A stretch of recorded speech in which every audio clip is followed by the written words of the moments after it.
We're halfway through the college hockey season. This is the ASN Elite Eight at the midway point. Number 1 in the country, Denver. Duluth, number 2. And Penn State, how about the Nittany Lions all the way up to number 3 in the country? 4 BC, number 5 Harvard. BU right there at 6, UMass Lowell at 7. And then we cap it off with the VCats Vermont at number 8. And the puck drops on college hockey now. He's former Stony Brook goaltender Brendan Jones. I'm Matt Lincoln. We have hit the break, and we're going to dive straight into the 5 biggest storylines at the midway point. Jonesy, we start with the biggest surprises of the year. Who's shocked you so far? So far, it's got to be a team out of the WCHA in Bemidji and a team out of Hockey East in the Vermont Catamounts, both playing unbelievable to this point in the year. You look at Vermont, they really faced some adversity in the beginning of the year. They really had to come together, especially in that Friendship 4 where they came together and won the entire thing. They're a different team now. Coach Nedden has changed the identity. They're gritty, they're fast, they're tough to play against. They have some goal scorers in Ross Colton and Mario Pascarich. And Lekis in net has been unbelievable. You can't look past Bemidji as well. Michael Bitzer, one of the best goaltenders in the country. This team wasn't picked to finish high in the WCHA, and right now they're looking like they're running away with it. Bitzer, a 1.46 goals against average, a 9.38 save percentage, both up there in national rank. Yeah, really only one team even in the same time zone as Bemidji State right now, and that is Michigan Tech in second place in the WCHA right now. The next biggest storyline of the first half is right now there's no real favorite in the ECAC. 4 teams duking it out near the top, some expected, some not so expected. Union, St. Lawrence, Harvard, and Quinnipiac. Is this a 4-team race? I certainly think it is, and maybe not the teams that everybody's used to. I think Union's playing unbelievable, but you look at a team like Quinnipiac who's so consistent, usually, not so much this year. They got swept by Princeton recently. Harvard, I think, is gonna be the one to come out with the ECAC title. They have the best power play in the country. They have a good young freshman, probably the best young freshman defenseman in the country. He's unbelievable as well. That's Mr. Fox back there on the blue line. So Harvard, and then you can't look past Union as well. They have the best line in all of college hockey. Mike Vecchione, Spencer Fu, Vidmar as well. Those 3 meshing unbelievably together. So I think it is for sure a 4-team race in the ECAC. Vecchione is going to be joining us on the show here in just a little bit. Union right now in first place. There you see St. Lawrence. Clarkson also having a good start to their season so far. Of course, it is still early in ECAC play, and now you see the bottom half of the standings. Princeton, some big wins, but just 3-6-1 in the conference so far. In Hockey East, a little bit of a surprise to see Boston College at the top. Maybe not the program, but maybe this specific group of players. They're loaded with freshmen, and they've dominated with their best Hockey East start ever. How are the Eagles making this happen? They're just playing so great under Jerry York. They're really coming together. They're coming into their own. This is a Boston College team that, like you mentioned, not too many people had being at the top of Hockey East come the break. They're starting to turn some heads. There are familiar names that people know, household names. Matty Goudreau, obviously his brother was there for a long time. He's playing outstanding for the Eagles, a quiet 22 points. Colin White has picked up his play after a slow start. And great goaltending in Joe Wall. He's been one of the best in Hockey East as a freshman. And obviously the Fitzgerald brothers have always been good. Both of them, one up front, one on the back end. Hockey East standings look like this. Like you said, Boston College 8-1-1 in the league. UMass Lowell, Notre Dame, New Hampshire, Vermont, of course, BU. All those teams might very well be dangerous as the season goes along. There's Providence in Northeastern near the bottom. You got to expect that they're going to make a move too, a push towards the end of the year. Those are 2 very good programs. Next big storyline is we look at the Big Ten, generally a 1-bid league, but Ohio State, Penn State, Minnesota all playing well. You can't close the book on Michigan until the season is over. So how many bids is the Big Ten right now? I think right now it's a lock for 3 bids for Penn State, Ohio State, and Minnesota. Those are the big 3 right now, but I'm so impressed with Penn State, how quickly the program has rose. They lead the nation in scoring, shots on goal, and penalty killing percentage, and they don't just score goals, they're 3rd in team goals against average for the whole entire country. They have Dennis Smirnov, a young freshman, leads the country in freshman scoring. Andrew Sturtz is an upperclassman. He's a senior leading the way, or he's a sophomore, leading the way for them as well. So good for them. Ohio State 2nd in scoring offense. Minnesota starting to pick up their play. They have good goaltending in Eric Shearhorn. If he can just be a little bit more consistent, I for sure think this is going to be a 3-bid league. Yeah, I thought Michigan was going to be towards the top, but it really hasn't worked out for them. They are 1-3 in the league. Wisconsin, fun to watch It might be a danger of a team next year. And then you got Michigan State. That's not an easy out either. So certainly a difficult league this year. Finally, biggest storyline so far. We have two teams breaking away from the pack. Denver and Minnesota Duluth. Are they head and shoulders above everyone else? Right now, from what I've seen, they both are. They're both unbelievable programs. They're hands down the two best teams in the country, and they are proving it. And we saw it on ASN, and we saw it the next day, Friday, Saturday, this past week. And they split, obviously, and that's obviously what everybody thought was coming. They're two unbelievable teams. And you can't say enough about UMD's depth and team speed. They have four lines that can really get up and down the ice. And Denver, they're just a team that's meshing right now. They actually split that series with Duluth without one of their best players in Henrik Borgstrom. So I think this Denver team has yet to play their best hockey. So these two are by far right now the two best teams in the country. When the end of the season comes, maybe not, but right now, halfway mark, you gotta go Denver and Duluth for the two best teams. Are you riding off the reigning champs? No, because they're going to make a run, absolutely, and they've been playing a lot better as of late, but they haven't been consistent, and you can't continue to play with that sort of pace. And there you see North Dakota right now, 6th in the standings. Duluth and Denver, as expected, near the top. Coming up next, more from the big Duluth-Denver showdown this weekend. What makes these two squads so good? Jonesy breaks it down after the break. And how many college hockey shows are talking about the Atlantic? Not many. We are. We will. Next on College Hockey Now on the American Sports Network. The fight for a great cause can bring people together, even when it's college hockey's two biggest rivals. Boston College and Boston University joined forces for the second annual ComAv Charity Classic as current and former pros met on the ice to fight ALS and raise money for the Travis Roy Foundation. It may sound hard to believe, but in mid-July, BU is taking on BC in hockey. The teams are ready, so let's play hockey. Here you go.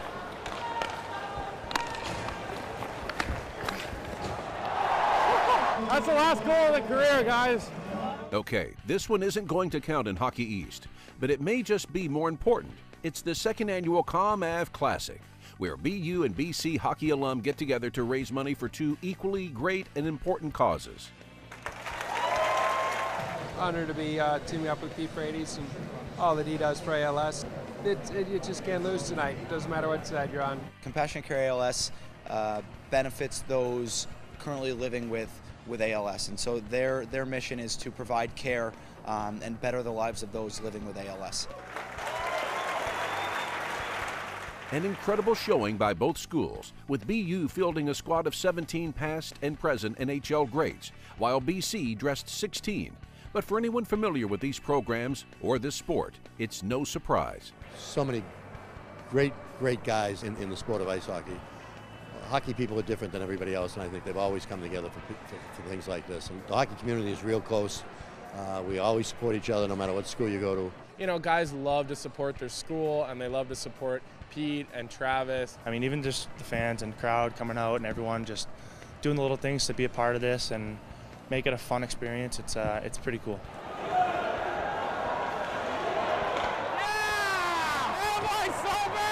Two arch rivals put their rivalry aside and join hands and do what they can to help two great causes and two great people.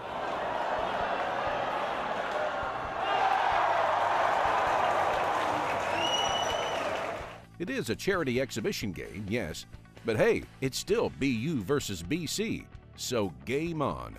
Look at these guys flying. Like Ben Smith is driving the net hard there. Easy there, Smitty.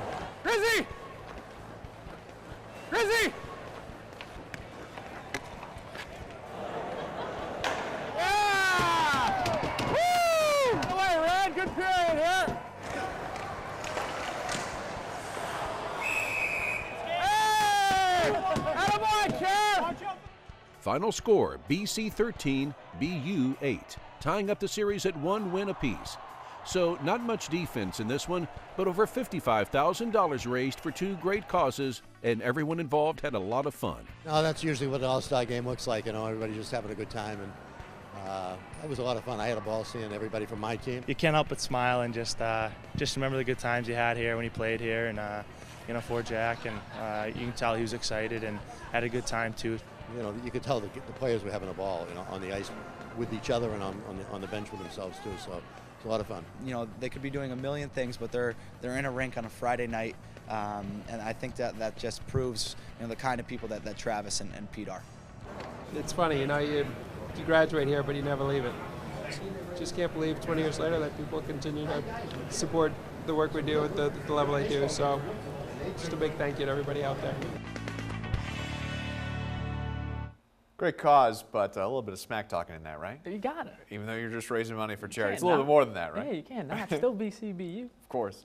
Well, this weekend, the American Sports Network featured top 2 teams in skates, Denver and Duluth, as they duked it out for the #1 spot in the country. And what we found out is that there just might not be a top team quite yet, because there are certainly 2 top teams. Jones is here to take a look at these 2 teams in the Bees Breakdown. Yeah, they're both unbelievable programs, and let's show you about Denver. Coach Jim Montgomery said they wanted to get back to their puck pressure. So you see, first man in on the forecheck, Terry comes over and supports it. Now look at the vision. Finds Jared Luco Savages as he separates himself from the D. First shot doesn't get through, but the second one certainly does. But this is such a picture-perfect Denver goal. Troy Terry spins, creates space for himself, finds Jared Lucas Savages, who creates space for himself, something that Jim Montgomery loves to preach. We'll see it one more time. The first one, you can see gets blocked, but then look at that, all that space between him and the defenseman. If you're Duluth, you want to step out to him. You can't give him that much room. He's going to bury it, just like he certainly did. Now we're going to take a look at Duluth. This team is built on speed. They have 4 lines that can get up and down. Ix Iafallo, arguably one of their fastest players, one of their smartest players, very heady kid. No matter who's on the ice, like I was mentioning, they're going to take the puck away from you. If you are Denver, you cannot turn this puck over. You are the last man there. Iafallo is going to make you pay. This Duluth team loves to play in transition. They're going to utilize their speed, and they're going to capitalize on their chances. You can see Van Voorst, momentum taking him to the right. If you're Denver, you have to know that this Duluth team is going to get on you in the neutral zone and make you pay.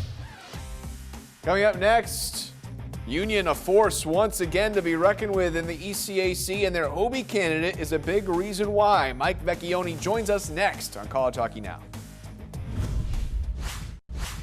Welcome back to College Hockey Now. We are now joined by Mike Vecchione of Union. Mike, thanks for coming on. Thanks for having me. It's always a pleasure. All right, so a successful first half for you and the boys thus far. Why do you think that is? Just a whole collective effort. I think it starts with our goaltending. Sack has played unbelievable for us. He's really bailed us out and given us a chance, and, we come out second and third periods and put teams away. And I think it really starts with him. And, I think a lot of the forwards are getting the job done up front. Some guys are doing the little things right, and, our defense has been pretty solid. So it's just been a collective effort for all of us. But, I got to give credit to, everybody right now. It's been pretty sweet. I love it, man. Credit the goaltender. I was a goaltender as well. But, hey, with that being said, obviously a good start for you. You lead the country in points. What type of player do you consider yourself if you could scout yourself? I've always prided myself of being a 200-foot player, strong in the D zone and have those offensive abilities. I feel like I got good speed, good hands, and a good shot. So, I just try and balance myself as best I can with all those 3. And, it's just kind of worked out this year for me with Fuzi and Vidmar on my line. They've, contributed on almost all of my goals. So, once again, I got to give credit to those guys for, finding me in those spots and setting me up. So, it's been a hell of a ride so far. Well, you beat me to my next question. You play on the most productive line in college hockey with Fu and Vidmar. What is it about you 3 that works so well? Me and Fuzi are, fast players. We like to, go up the ice with speed, and Viddy's always, kind of that F3. He knows how to slow the play down. He'll give it to us, and we'll go do our thing, and he'll always be in the right spots. Or, when he has the puck, he's, he plays that little Swedish style where he's skilled and makes those behind the back plays and those passes that you don't think are going to make it there, but he finds a way. So as long as we're producing and we're winning games, then it's obviously a benefit to have those guys on my wings for the rest of the year. For sure. I wanna have a little fun with you. I want to play a little game. This is a scenario. We just created. D-man chips the puck into the far corner. Who's the first one in? it's got to be me or Fuzi. If it's Fuzi, where are you? I'm going to go to the far corner so he can release it to me. And Vidi's, like I said, going to be that F3, try and find that soft area in the slot, and we try and hit him, try and get a quick one on net. So you guys are just on this. Yeah, you're telling me via Skype where you guys are going to be. It's only that obvious on the ice, right, for all three of you guys? Yeah, if things change, they're talking all the time. So, I always hear what they're going to say, where they're going to be. And, if things aren't working the way we want them to, like that in that particular scenario, we'll, change it up amongst ourselves on the bench. So, they're two smart players, and, it's been a pleasure playing with them. All right, so you were on the national championship team in 2014. What's it going to take for the Dutchmen to get back to where they were?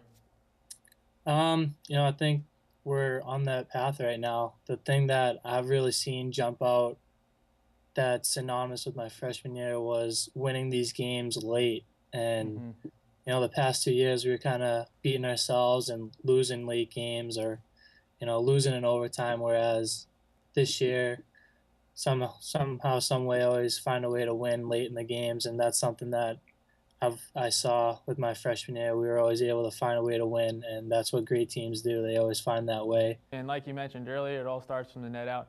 He's playing great in between the pipes. But I need you to do me one more favor. Can you tell me one thing people don't know about Mike Vecchione, the nation's leading point getter? That is a tough one. I take Zumba classes here at Union, and I'm really good at it. Not many people can handle it, but I'm one of the best in the class. Are you the only male in the class? There's a couple other athletes here, but it's mostly females. But we have fun with it, that's for sure. Very good. All right. Hey, man, whatever works for you, keep doing it because apparently it's working on the ice. All right, Mike, thanks again. I appreciate the time. Stay healthy. Thank you. Appreciate it. All right, a little Zumba. You're not really giving it to me. You got a little bit? That's all right. I'm Maybe Mike Vecchione can give you some classes. We'd only hope. All right, let's talk some Atlantic hockey. Air Force has played some good teams tough this year. They beat BC and overtime loss to Denver. What has been the key to the Falcons this season? It's got to be their goaltender in Shane Starrett. He's been unbelievable. He's their best player night in and night out. He moves very well. He's a very determined kid, very tough kid in that net. He's a student of the game, wants to get better, and knows that if this Air Force team wants to be successful, he's going to need to be the reason why, and he's fully accepting of the challenge. He's been unbelievable for the Falcons. Army sits at the top of the standings, didn't have the same difficult non-conference slate as Air Force has had, but what gives the Black Knights, their fans, some optimism that this could be a good year for them? Guess what? Their goaltender. Okay, sure, yeah. Parker Gahagan. Says the former goaltender. He's been their best player night in and night out. And this is a lot of Atlantic hockey programs have great goaltending. They usually get shelled night in and night out. But after I read up, talked to head coach about Parker Gahagan, he's very determined. Another one of those kids. He's just a service academy kid. They go into the program, they're going to work hard, they're going to do whatever it takes for their team to win. And he actually leads the nation in shutouts with 4. He actually has played 99.4% of the team's minutes, so he's their guy. Nobody else has taken that net away from him. He's very passionate. He actually plays in front of a very experienced D-corps, though, so that obviously bodes well for him. Next, the best of the best, our top 8 plays of the first half of the year. Some of these you have to see to believe. They're coming up next on College Hockey Now. Welcome back to College Hockey Now. So many great storylines in the first half of the season, but let's skip through the talk and show you the action. The ASN top 8 best plays from the first half of the year. Let's start with number 8, Union's Mike Vecchione was on the show earlier, so he's got to make the top 8. Gotta be, and he's probably a little dizzy after the spinorama buried in the back of the net, you think? Note to all players, get on the show. We'll get you in the top 8. Miami's Ryan Larkin with an acrobatic save. Yeah, unbelievable hand-eye coordination here. Just to keep your eye on that the whole way. When you see it on the overhead, puck was going right in the net. Mr. Larkin said, no, sir. And then he just lays on. Just lays down, but still, great play. Number 6, UConn's Tage Thompson. Some dangles, and then a snipe. He's known for the wicked wrister, but this 2 dangles around these defensemen making people look silly. Finishing is his thing. Maybe not going around people. That's pretty. Number 5, UMass's Steven Yakobelis with a little toe drag. Love this play. There you go, boning up on the hockey talk. A little toe drag around the defenseman. Probably shouldn't have left his feet, but we'll let it slide because it, enabled us to put this play on the ASN Elite Eight. Steven Jacobellis is a real bright spot for the Minutemen. Hey, you put it in the script and I'll say it. Number 4 is Vermont Stefanos Lekis. Robbery with the glove. Someone called the cops. Lekis with an unbelievable save. That's grand larceny. Didn't even see him there. Number 3, Minnesota State Brad McClure. Through the legs and, oh, there it is for a little backhand up top. Top cheddar cheese where mama hides the cookies. That's where it goes up there. Unbelievable practice-like move. Probably should have had it to be the goaltender, but hey, number 3 play. Love it. Number 2, Vermont, the V-Cats making a second stop here. It's Ross Colton batting it out of the air. Yeah, arguably one of the best freshmen in the country. Nice move right here through the stick. Ties up the Quinnipiac defenseman, then follows it up, bats it out of the mid-air. Vermont won the Friendship 4 as well. He doesn't give up. Never give up. He doesn't give up, and he scores there. And North Dakota's Shane Gersich. Spin-O-Rama. This one went viral, rightfully so. Definitely the best goal in the first half of all of college hockey. Shane Gersich, so smooth on his skates. I mean, how much room did he have in that top corner to beat Gillette there? Maybe 3 inches. And he's been great for them. Yeah, the fact that it was overtime. Yeah, 3-on-3 just makes it so much better. North Dakota will figure it out come second half. Is that your big prediction for the second half? It's not really bold by any means, but it's definitely a good prediction. All right, well, we are done with the first half of the year. Very exciting to see what comes with us next half. Maybe a little more Zumba. We'll work on it. We'll work on it for the second half? We'll work on it. I'm in. Thanks, Mike Vecchione, for joining us. For Brendan Jones, I'm Matt Lincoln. For a lot more college hockey, remember to log on to AmericanSportsNet.com. Thanks for watching. We'll see you after the break.